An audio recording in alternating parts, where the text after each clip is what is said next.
제주 사람들의 이야기를 작품으로 다루고 있는 김혜숙 작가입니다.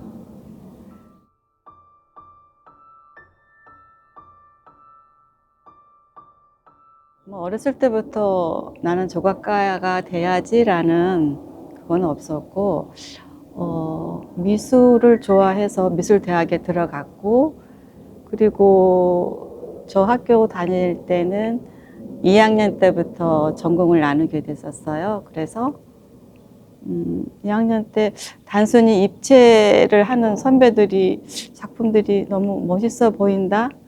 그때는 내가 힘들 거라는 예상은 하지 못했고 덜컥 조소과를 들어갔는데 좀 여자로서 힘든 부분도 많이 느꼈던 그런 시절이 지났네요. 네.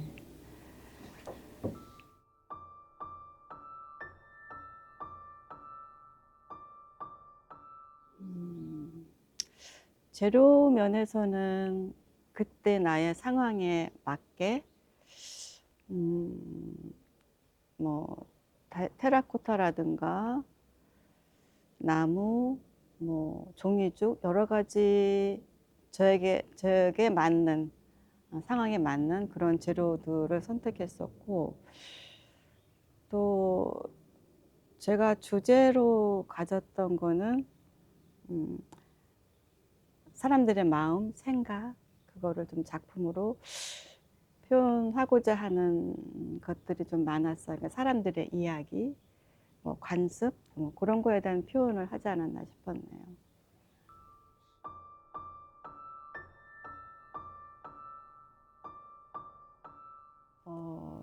제가 대학을 졸업하고 단연코 단 한 번도 쉬어보진 않았어요, 작품을.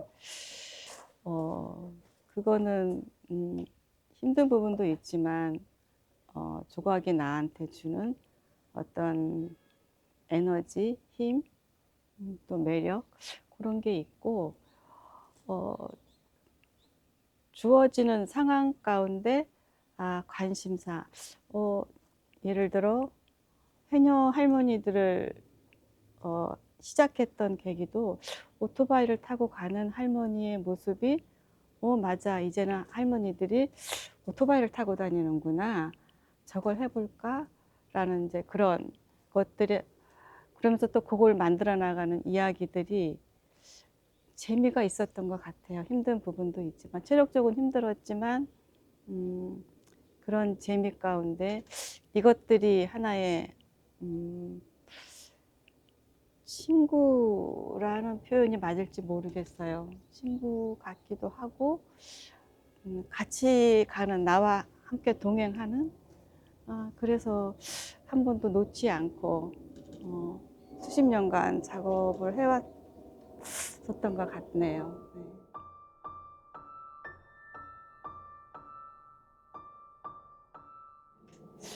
한 다섯, 예, 시리즈로 계속 한 여러 차례 변화는 됐죠. 제일 처음에 대학을 졸업했고, 그때는 이제 아기들이 있어서 아이들을 위한 그런 작품을 했었고, 그 다음 시리즈가 뭐였냐면 할머니 무덤가에서라는 작품이었는데, 어느 날 할머니가 돌아가셨다는 말을 전화로 들었어요. 그리고 아무 생각 없이 할머니 장례식에 갔는데, 거기서 제가 받은 충격이 좀 있었죠. 충격이라고 보다 너무 아름다웠던 장면들인데,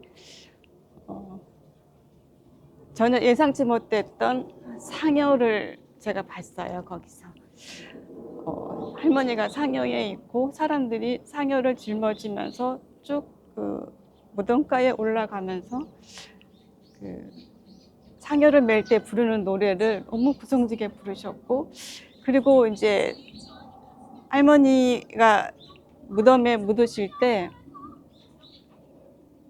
할아버지가 묻힌 자리에 할머니가 묻히더라고요. 할아버지의 그 간 위에 할머니가 들어가고 거기에 합장을 하는데 청실, 홍실 그거를 이렇게 놓아서 다시 한번 사신다는 결혼의 의미인지 아마 그거에 제가 마음이 많이 이렇게 쏠렸었던 것 같아요. 그래서 아주 한동안 할머니 무덤가에서라는 작품에서 그건 약간 비구상적인 골무라든가 옛것에 대한 뭐 놀이개 그런 거를 시리즈로 그러니까 고제에다가 했던 작품들을 좀 했었고 그다음 시리즈가 침묵과 대화 시리즈였어요. 침묵과 대화는 테라코타로 그 인물들을 만들었는데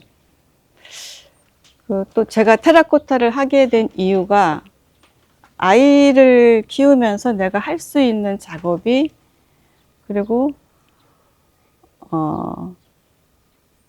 주방에서 작업실도 없었고 집 부엌에서 책상 하나를 놓고 유일하게 할 수 있었던 게 어쩌면 아이와 함께 할 수 있었던 게 테라코타 작품이 저에게 너무 맞았었고 그래서 침묵과 대화 시리즈가 굉장히 오래 했죠. 그리고 그 침묵과 대화라는 시리즈의 그 뜻은 그러니까 물론 작품에서 사람은 입을 다물고 있고 생각하고 그러고 있지만 그러나 그 안에 침묵 속에 그 사람에게는 말을 하고 있는 언어가 있다라는 그런 의미에서 그 시리즈를 제가 좀 많이 좋아했었던 그 시리즈 같아요. 그리고 그 다음에 중간에 좀 뭐 짧게는 있었지만 크게 넘어갔던 게 이제 해녀 작품으로 넘어갔고요. 그때 당시만 해도 테라코타로 옛 해녀의 모습을 시작했죠. 그러다가 그 테라코타라는 거에 좀 여러 가지 조건상 좀 어려워지더라고요. 가마 문제도 있고 힘도 많이 들었고 그래서 그리고 오랫동안 해왔기 때문에 약간 내 안에 매너리즘도 빠진 것 같고 해서 무엇을 할까 하다가 주제는 해녀라는 주제는 그대로 가지고 가고 그 재료를 좀 바꾸기 시작했어요. 테라코타에서 석분 점토로 해서 이제 칼라를 입혀서 화려하게 이렇게 하는 그런 걸로 바뀌어졌죠. 그러다가 거기에서 이제 오토바이를 넣었고 오토바이를 넣으면서 좀 해녀라면 약간 어둡고 칙칙한 그런 분위기를 가지고 있지만 좀 해녀분들이 되게 생각보다 강한 면도 있지만 되게 밝으세요. 잘 웃으시고. 그래서 이제 제가 그분들을 소재로 작업을 하고 있기 때문에 나도 그분들에게 뭔가 좀 드려야 되지 하는 마음으로 밝게 웃음을 드렸어요. 그래서 모든 작품에 거의 이제 오토바이 작품들은 다 웃으세요. 할머니들, 그러니까 해녀분들이. 그래서 그렇게 시작을 했고 뭐 혼자 타시는 분들도 있고 둘이 같이 타서 움직이시는 분들도 있고 그래서 그렇게 이제 갔고 뭐 이제 해녀 작업을 하다 중간중간에 좀 이탈은 있었죠. 예를 들어 이제 뭐 이렇게 어느 감귤 박물관 같은 데서 작품의 의뢰가 들어왔는데 감귤에 관한 거를 해주세요 하면 이제 거기에서 시작된 게 이제 감귤 밭으로 살짝 넘어가긴 했는데 그런 상황까지 왔고 이제는 또 오토바이 소재는 좀 너무 매력이 있어서 계속 가지고 가고 싶고 그 주제는 사람들에 대한 주제는 조금 변화될 수도 있다라는 생각은 좀 하고 있죠.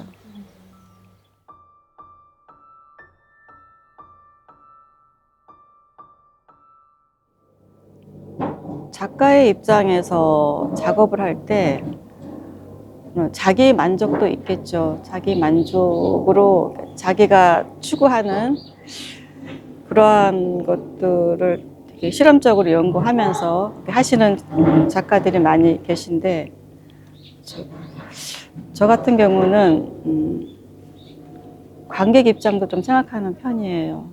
그래서 관객들이 봤을 때 같이 바라보고 이야기 나누고 대화할 수 있는 그런 작품으로 좀 많이 갔고, 그래서 예술이라는 게 작가의 만족도 있지만 또 우리는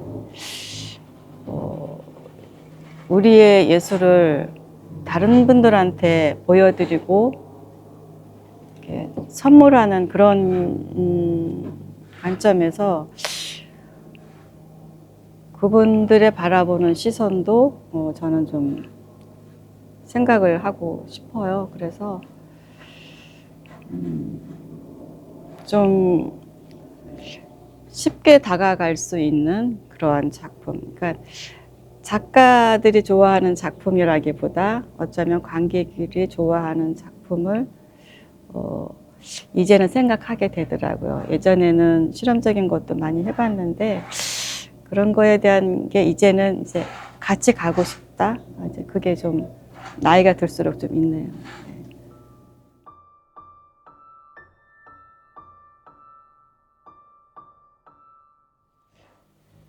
오토바이 작품이 되겠고요.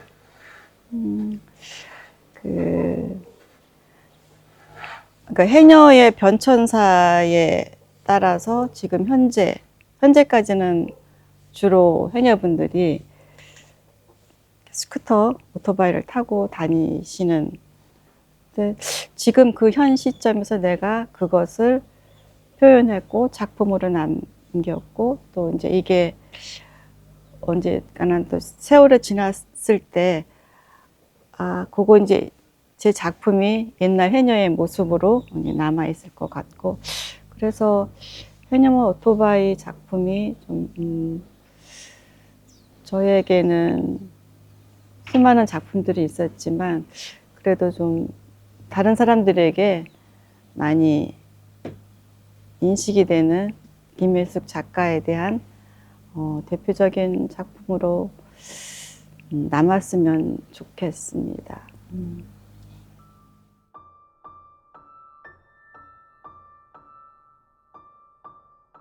제주도 출신은 아니에요. 제주도 출신은 아닌데 제주도 사람이나 마찬가지예요. 중학교 때 와서 여기서 쭉 있었으니까 여기 사람과 결혼해서 살고 애들 다 살았기 때문에 여기에 고향이나 마찬가지죠. 혹시 작가님 영향은 정말 많이 끼쳤죠. 예, 저는 그 밖에서 오는 환경에 대한 것, 그러니까 주위 이야기들에 대한 이야기를 작품에 풀어내기 때문에 그러기에는 제주라는 작가는 작가들에게 너무 풍요로운 곳이라고 생각해요. 그래서 저에게는 정말 많은 영향을 줬고 행복하게 해줬던 제주의 환경이죠.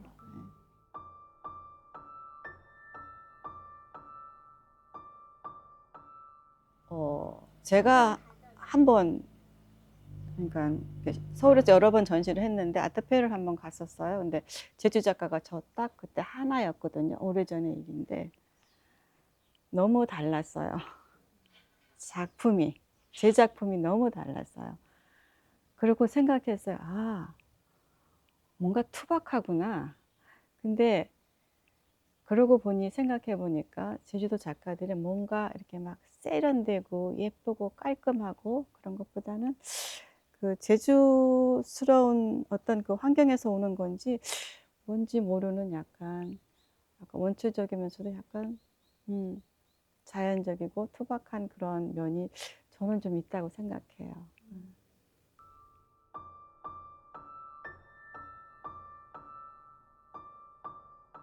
위치라기보다 저는 그 질문을 딱 봤을 때 딱 들꽃이라는 게 그냥 나왔어요.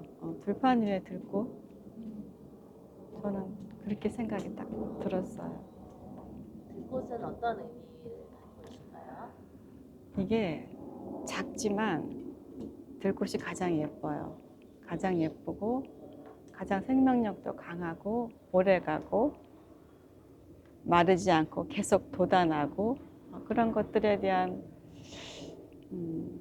매력, 그리고 제 작품도 어쩌면 작고 보잘것없이 흘러가지만 늘 그냥 그 자리에서 계속 돋아나는 들꽃처럼 그냥 또 가고 또 가고 그렇게 이어져 왔던 것 같아요. 그래서 저는 들꽃이라고 생각해요.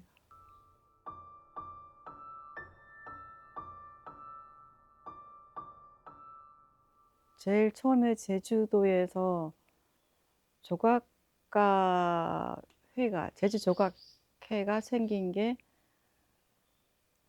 이게 처음이었고, 조각하는 사람들의 단체로서는 처음이죠.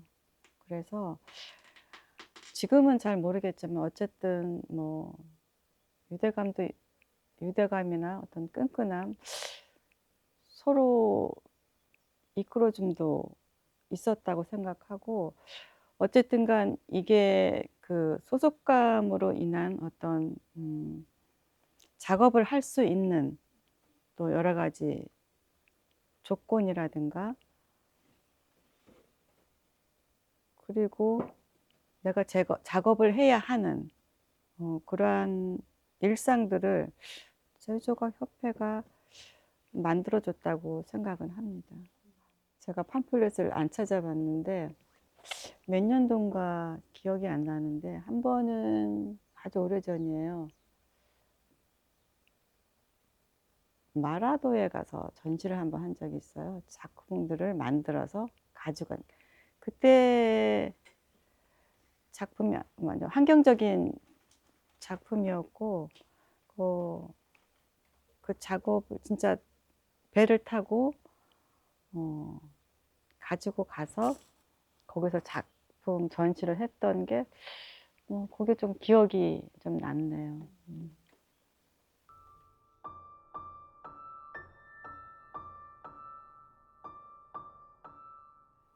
시대의 흐름에 따라서 변화되고 변천하는 거는 이해도 가고 그렇다라는 생각은 하는데, 제 개인적으로는 제가 하는 작업에는 좀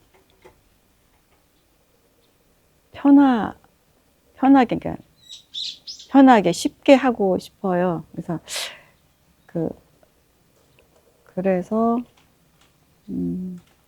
그리고 저는 형태를 좀 약간 추구하는 형 같아요. 그래서 뭔가 실험적인 작품에 대해서는 제 성격하고는 안 맞는 것 같아요. 그래서 어쩌면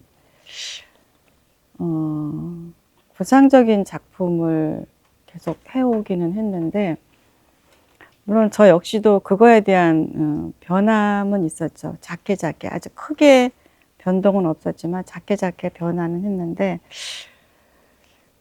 그러니까 세대가 흐르고 좀 변화돼도 나는 크게 여기서 벗어나지는 않을 것 같고, 그리고 좀 제가 지금 하고 있는 것보다는 앞으로는 좀 더 단순화된, 여기서 버릴 거 버리고 정말 단순화된 그런 작품으로 가고 싶다라는 그런 생각은 좀 들어요. 작품을 하시면서, 작업을 하시면서, 조각을 하시면서 작가님은 행복하다고 느끼세요? 그럼요, 행복하죠. 다 행복한 사람들 아닌가요? 행복해요.